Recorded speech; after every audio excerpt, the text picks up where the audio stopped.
বিজ্ঞানী লুই পাস্তুরের জীবনী। বিজ্ঞানী লুই পাস্তুরের জীবনী।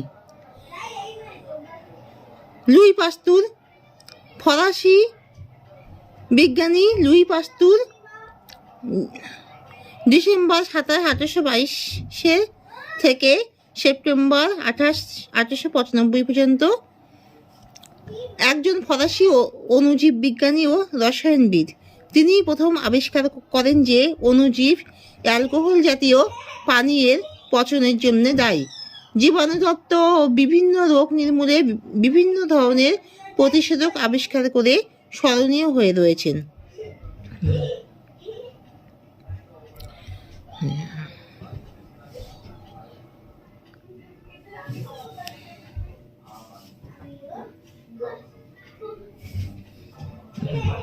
লুই পাস্তুর 1822 সালের 27 ডিসেম্বর ফ্রান্সের জুরা প্রদেশের দোল শহরে জন্মগ্রহণ করেন ও আরবোয়া শহরে বেড়ে ওঠেন।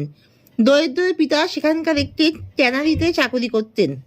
1847 সালে পাস্তুর ফ্রান্সের একল থেকে পদার্থবিদ্যা ও রসায়নে ডক্টরেট ডিগ্রি অর্জন করেন।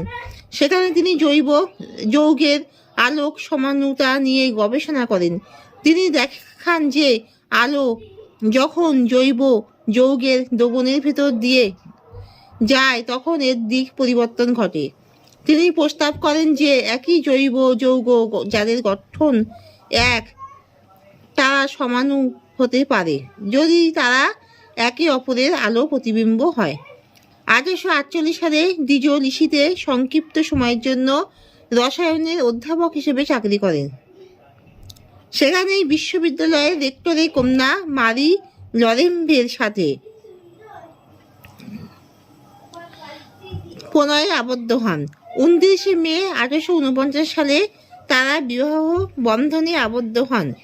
5 সন্তানের 3টি প্রাপ্তবয়স্ক হবার পূর্বেই টাইফয়েড রোগে মারা যান।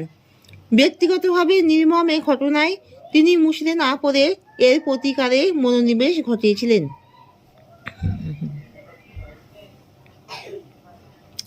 কর্মজীবন। লুই পাস্তুর ছবিটা একবার দেখো, এই যে লুই পাস্তুরের ছবি।